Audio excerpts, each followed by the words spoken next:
William Empson, New Criticism, Milton's God, Seven Types of Ambiguity. Hello and welcome to the discourse. William Empson, 1906 to 1984, was a highly influential English literary critic and poet renowned for his contributions to literary theory and criticism, particularly in the context of New Criticism. Empson is best known for his practice of close reading, which involves a detailed analysis of texts to uncover deeper meanings and ambiguities. This method became a cornerstone of New Criticism, emphasizing the text itself over authorial intent and historical context. However, Empson himself did not adhere to any school of literary criticism. He criticized the school of New Criticism as the New Rigor, a campaign to make poetry as dull as possible. In his book Essays on Renaissance Literature, Volume 1. He particularly criticized William K. Wimsatt's idea of intentional fallacy. Despite that, William Empson and his works continued to influence and shape the ideas of New Criticism as an influential school of literary theory and criticism. Seven Types of Ambiguity.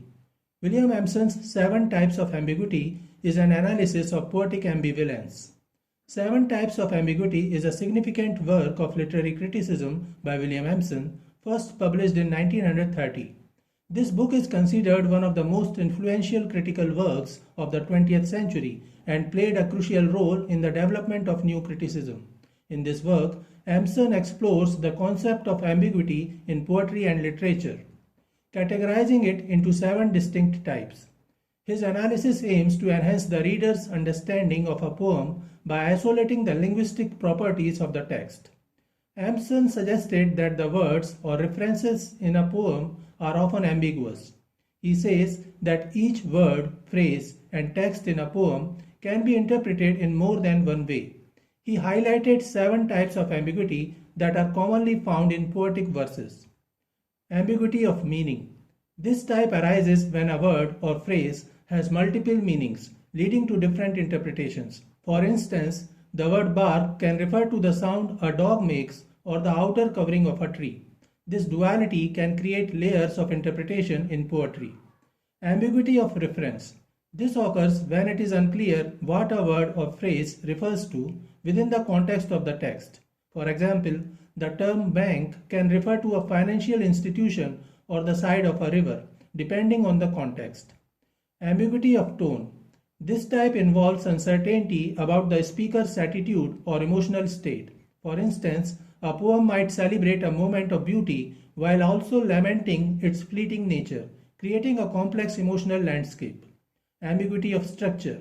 This arises from the way a sentence or phrase is constructed, which can lead to multiple interpretations. For example, consider a poem that shifts unexpectedly between different narrative voices or perspectives, or a novel that presents multiple seemingly contradictory plot lines without definitive resolution. The ambiguity is not in individual words but in the overall architecture.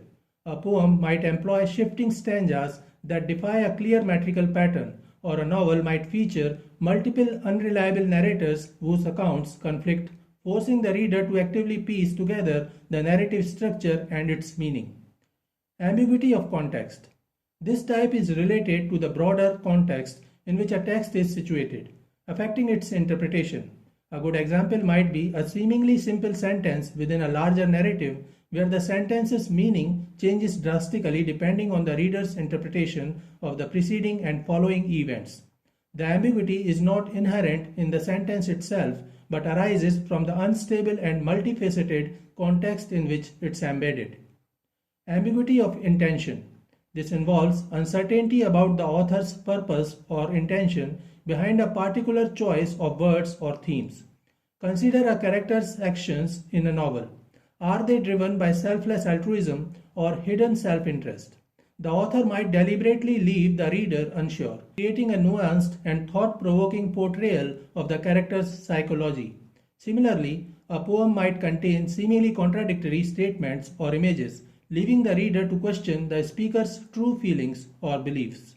Ambiguity of form refers to the interplay between the text's form and its content, leading to various interpretations. For example, a sonnet's strict rhyme scheme and structure could create a sense of order and control, even if the content explored themes of chaos or rebellion. This interplay between the form and content generates ambiguity. The reader is left to grapple with the tension between the form's inherent characteristics and the message it carries. He further elaborated on the use of metaphors, antithesis, and allegory, which enriches ambiguity in the text. Ambiguity of metaphor. Empson identifies metaphor as a significant source of ambiguity, particularly in how it allows for multiple interpretations. The concept is similar to that of metaphysical conceit. Metaphor is used to correlate two unrelated things with different properties. For example, James Joyce in Ulysses says, "History is a nightmare from which I am trying to wake." The author is comparing history and nightmare. So according to James Joyce, history and nightmares share certain similarities, and that is why he is putting them together in a metaphor. But for the reader, the statement will appear confusing and ambiguous. If history is like a nightmare, then there must be a lot of similarities between history and a nightmare, which suggests that all history is nightmarish, harrowing, and sad. But history can be beautiful and memorable too. As in William Wordsworth's poems, the speaker keeps taking inspiration from the memories of his past. Thus, the metaphor comparing history and nightmare offers a lot of ambiguity. Because of this ambiguity, a lot of different interpretations can come from the same statement by James Joyce, "History is a nightmare from which I am trying to wake." The same statement will mean different for different readers. Some may agree with it, some may disagree, and some may ridicule it. However, this ambiguity is not associated with all phrases. If someone says the sun rises in the east, it means the same for everyone. Ambiguity of antithesis. Empson describes antithesis as a rhetorical device that juxtaposes contrasting ideas or phrases. This contrast can create a tension that invites various interpretations. Antithesis is the use of contrasting concepts. For example, Hamlet says to be or not to be. The ambiguity of antithesis arises when the opposing elements are not merely in conflict but also interact in a way that enriches the text. This interaction can lead to a deeper understanding of the themes and emotions being conveyed. Ambiguity of allegory. Empson defines allegory as a narrative technique in which characters, events, and details symbolize broader concepts and ideas. This layered meaning can lead to multiple interpretations, as the allegorical elements may resonate differently with various readers. In George Orwell's Animal Farm, the totalitarianism of Russia Tsar period had been allegorized. A reader who disregards the historical context will face an interpretive puzzle in the text. Milton's God. Milton's God is a significant work by William Empson, published in 1961. In this book, Empson explores the complexities of John Milton's portrayal of God in his epic poem Paradise Lost. The book is an example of close reading because it analyzes the Christian God through the lens of Empson's extreme rationalism. Rather than being influenced by the religious ethos, Empson paid close interest to the text of the epic and on the details of the passage, such as the words, syntax, and sentence structure. In addition, he also emphasized how the passage is said, in addition to what is said. In Milton's God, Empson critically examines how Milton's depiction of God reflects a tension between traditional Christian beliefs and Milton's own rationalist views. He argues that Milton's God is not a straightforward representation of the Christian deity, but rather embodies contradictions and complexities. Empson's extreme rationalism leads him to question the positive valuation of the Christian God, suggesting that Paradise Lost reveals an underlying unease with the nature of divinity as traditionally understood. Satan in Paradise Lost faced the choice of whether he should submit to the will of God or he should be his own hero. He was close to God and wanted to submit, but there was a clash between the authority of God and his own desires of success and progress. In the poem, if the reader ignores Milton's view and the Christian ideology, they will face the same dilemma that Satan faced. If he accepts and submits to God's will, he will have to lose his desires and needs. He was the archangel, supreme of all the rest. He had to choose. If he adhered to God's will, he knew he would not remain superior. Thus, he made his choice and declared, "Better to rule in hell than be slave in heaven." Empson also attributed a rival interpretive tradition dating to the Romantic poets, especially William Blake. In Empson's interpretation, Milton portrayed God as a villain and gave Satan all the proper virtues of a classical epic hero.